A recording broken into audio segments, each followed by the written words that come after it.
Olá amigos do canal Vanguarda Espírita. Hoje nós temos um assunto muito importante para conversar com vocês. Nós temos um assunto que faz parte das nossas perguntas ao longo da vida, não é? Quem já não perguntou se como será o meu destino? O que será que vai acontecer comigo no futuro? Será que existe fatalidade? Será que as coisas acontecem porque estavam pré-determinadas? Será que tudo na vida acontece, esses fatos assim mais importantes, acontecem porque precisavam realmente acontecer, não é? Aquele desastre, aquela tragédia precisava acontecer? Então, hoje nós vamos conversar sobre isso num texto brilhante que fala sobre o destino, a fatalidade e o livre-arbítrio, num texto de Rogério Miguez para a revista Reformador. E esse texto ele começa assim: quem não deseja saber como modificar o seu próprio destino? Não é uma verdade?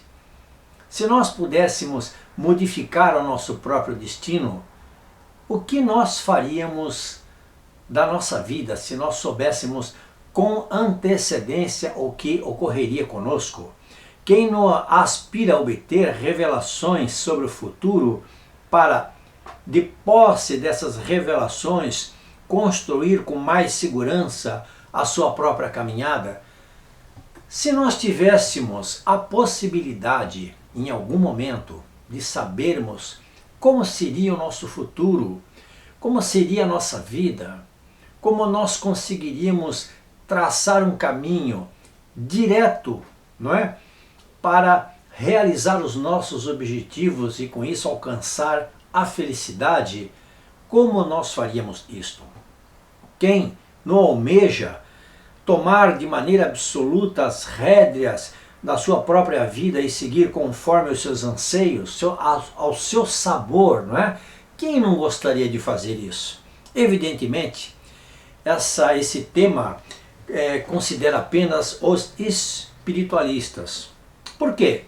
Porque igualmente na continuidade da vida só acreditam aqueles que são, na verdade, espiritualistas, não é? Visto que não há qualquer sentido em nós conversarmos sobre este tema se nós fôssemos eminentemente materialistas. Considerando-se que para acreditar em destino, nós deveremos crer igualmente em uma entidade superior, não é? Se eu acredito em destino, eu acredito que uma entidade superior está o quê? Trabalhando nesse meu destino, delineando a minha vida, não é? Colocando as ondulações necessárias para que eu pudesse então vivenciar a minha existência conforme as necessidades daquilo que eu precisaria e de que esta entidade superior entenderia como correto. Para iniciar uma breve reflexão sobre esse assunto tão importante, seria preciso, primeiramente, avaliar se do ponto de vista espírita há destino. Existe o destino? Muito bem. Os nossos dicionários, enciclopédias das palavras, de um modo geral, definem destino como um conjunto de acontecimentos alcançando-nos de modo inevitável, inexorável, como sinônimo de fatalidade, uma sina, não é? A sua sorte. Dentro desta linha, entendimento, em princípio, não poderíamos alterar o desfecho da nossa existência, não é? Pois não teríamos como modificar as circunstâncias ou conjunção de fatos a nos atingir fatalmente mais cedo ou mais tarde. E isso, na realidade, graças ao bom Deus, isso não acontece. Não é assim que as coisas acontecem. Com efeito, se fosse dessa maneira, não haveria mérito nenhum em nós nos esforçarmos na nossa vida para ter um caminho reto, para caminharmos retamente, moralmente, com responsabilidade sobre qualquer ato, não é? Então, tudo o que fizéssemos de bom ou de mal seria tempo perdido, pois nada mudaria a nossa sorte. Muito menos a daqueles a quem endereçássemos nossos esforços e ações. Ainda bem que não é assim que acontece. Perguntamos por qual razão possuímos livre-arbítrio, esta faculdade que tem o espírito para determinar sua própria conduta. E essa própria conduta, e esta razão de nós termos esse livre-arbítrio é muito importante, porque nós podemos escolher entre o bem e o mal, entre o certo e o errado, entre o fazer ou não fazer, entre o sim e o não. E esta faculdade é um presente de Deus, como nós já conversamos aqui em outros vídeos, é um presente de Deus para nós. Por quê? Porque nós precisamos vencer espiritualmente. Nós precisamos galgar, não é? Os caminhos necessários para atingirmos a pureza na nossa evolução por nossos próprios méritos. Então, obviamente, não existiria, se não existisse, ou melhor, o livre-arbítrio, nós não teríamos esse mérito tão necessário para a nossa vida. Adicionalmente, o destino, a lei do progresso não faria mais nenhum sentido, não é? Se nós tivéssemos um destino pré-determinado, a lei do progresso não faria sentido. Não haveria necessidade de nós nos esforçarmos para atingir absolutamente nada. Afinal, progredir para que se o futuro está delineado? Ademais, pela prece podemos louvar, agradecer ou pedir. Em relação à última possibilidade de pedir, não é? Se tornaria uma ação, na maior parte dos casos, sem sentido. Não haveria sentido em nós pedirmos alguma coisa para Deus nas nossas orações, ou muito menos orarmos, se tudo já estivesse decidido na nossa vida. A fatalidade é a ideia de um destino pré-estabelecido, não é? Essa ideia ela está diretamente relacionada à fatalidade. Então, elencamos até agora, algumas partes recolhidas na nossa consoladora doutrina espírita sobre a fatalidade. Primeiro, atingir a plenitude da evolução, representada pela aquisição de uma perfeição relativa, ou seja, o fatalismo da evolução é para o equilíbrio, a ordem, o bem, e a destinação é para a sua felicidade. Isso é fatal, é uma fatalidade. Nós precisamos atingir a plenitude da evolução. Nós teremos que atingir essa plenitude de qualquer maneira. O instante da morte é uma fatalidade, uma vez que dele não se pode escapar, e o momento em que devemos reaparecer ou reencarnar também é uma fatalidade, não é? Vivenciar provas, expiações, missões previamente selecionadas e discutidas na erraticidade, na espiritualidade, conjugando essas deliberações de livre-arbítrio, não é? Que nós acabamos de falar agora, e as ponderações dos espíritos responsáveis pela nova reencarnação, tudo baseado no mapa de realizações construído em existências passadas do futuro reencarnante. É uma fatalidade?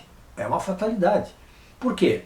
Porque quando nós saímos da espiritualidade combinando, não é, aquilo que nós precisamos fazer aqui, algumas situações que nós iremos passar, nós vamos ver aqui mais adiante, tornam-se uma fatalidade. Alguns fatos, eles são dentro dessa programação importantíssimos para que nós possamos atingir a nossa evolução.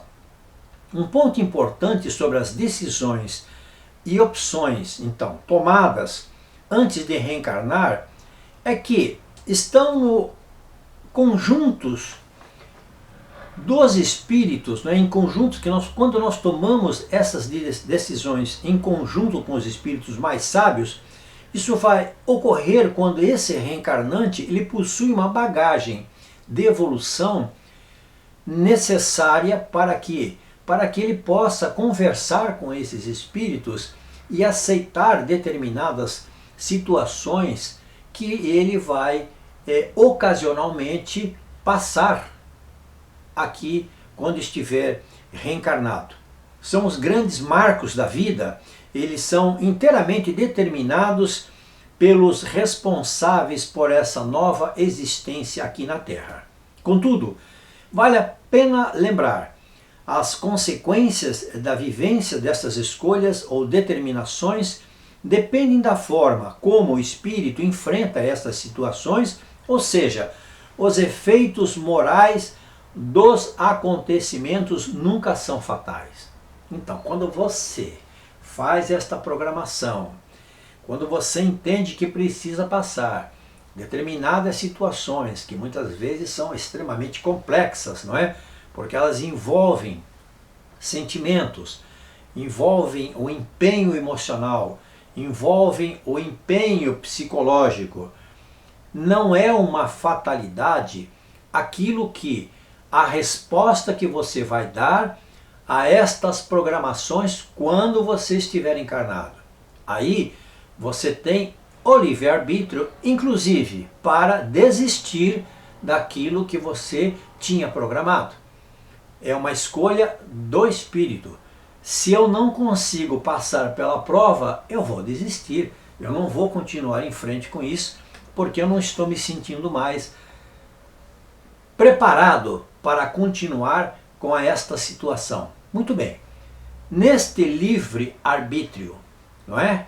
O poder, como nós já dissemos, do sim e do não, você decide então se você vai continuar ou não vai continuar pela prova que, na maioria das vezes, você mesmo escolheu em conjunto com esses espíritos responsáveis pela sua encarnação.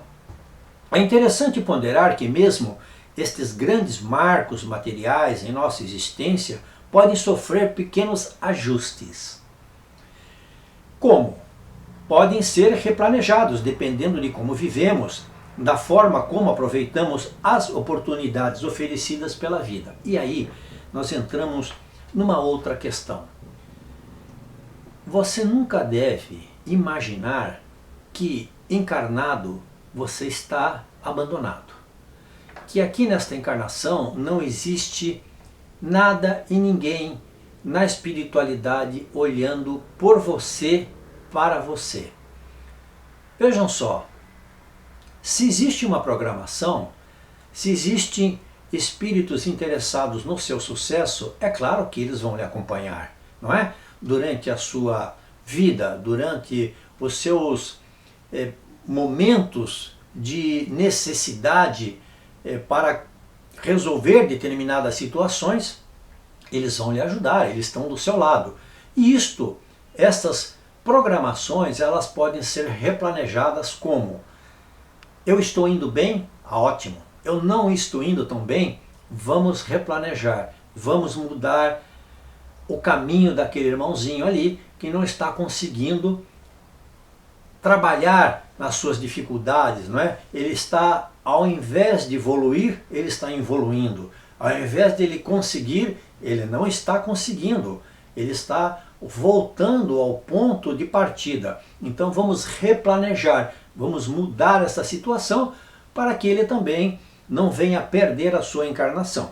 Desta forma, a época ou gênero da morte, no caso específico da morte, poderia ser alterada caso o quê? Caso estivéssemos praticando muita caridade. Se nós, durante a nossa vida, praticamos a caridade ou buscando fazer apenas o bem ao próximo, levando uma vida produtiva do ponto de vista moral, é importantíssimo isto. Porque nós estamos, além de trabalhar as nossas provas, as nossas dificuldades, ainda estamos ajudando outras pessoas, não é? Estamos colocando o nosso tempo disponível para iluminar outros espíritos que nós queremos que venham junto conosco. Isso é fundamental. Desta forma, o momento da desencarnação poderia ser adiado. Olha só, você tem um planejamento para uma data de desencarnação. Você, trabalhando da forma como nós acabamos de falar aqui, poderia ter então o momento da sua desencarnação adiado, não por muito tempo, porque é um raro mecanismo em mundo de provas e expiações conhecido por moratória.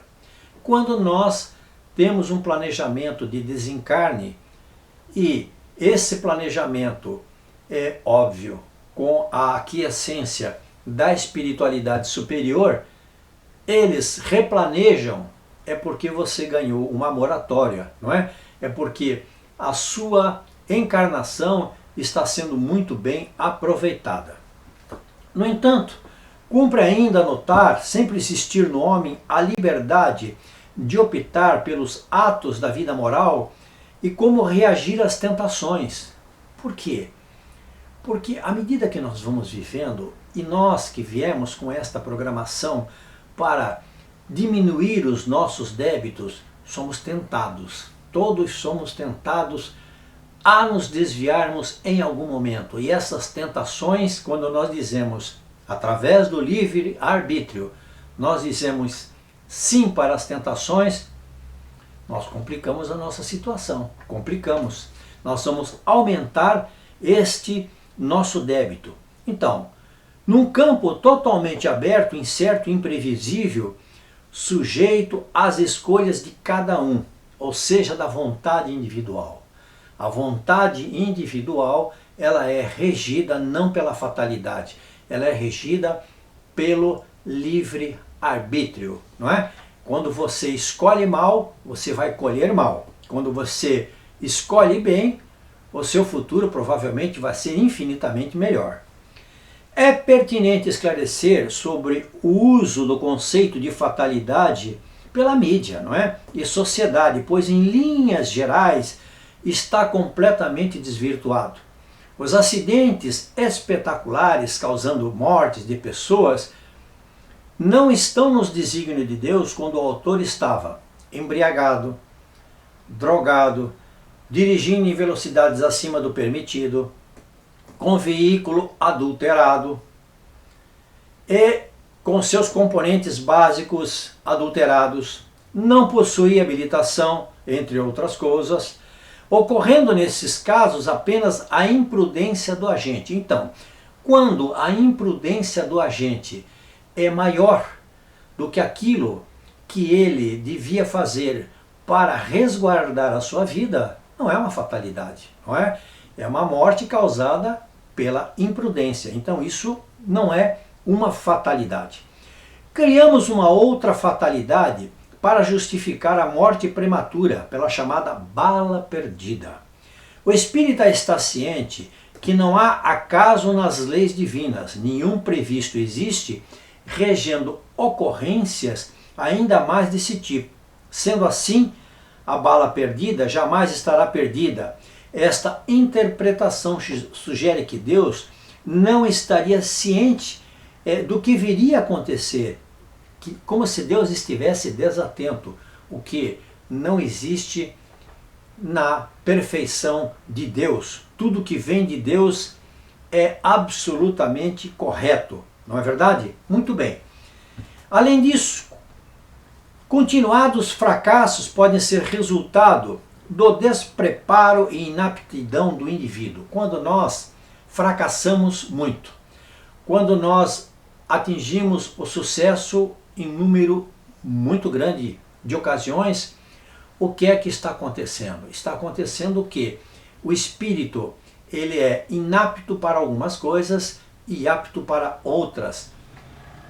Quando ele não comunga com a espiritualidade, quando ele não determina um caminho correto para seguir, quando ele não se esforça, os seus fracassos serão continuados. pela sua própria inaptidão. Quando o espírito procura acertar, procura moralmente reconsiderar a sua vida, ele estará com certeza absoluta destinado a um sucesso de uma maneira ou de outra. Muito bem, o que existe é um trabalho do espírito quando entende finalmente o caminho da sua evolução, porque não há azar, tampouco sorte no ordenamento celestial. Quando nós acreditamos que Deus rege a nossa vida para o melhor, não existe nada que possa diferenciar a nossa vida do correto, daquilo que nós temos que atingir. Amigos, inscrevam-se no nosso canal, compartilhem os nossos vídeos, toquem lá no sininho para receberem a atualização do canal, deem um joinha, porque isso nos ajuda demais na divulgação da nossa doutrina espírita. Muito obrigado a todos.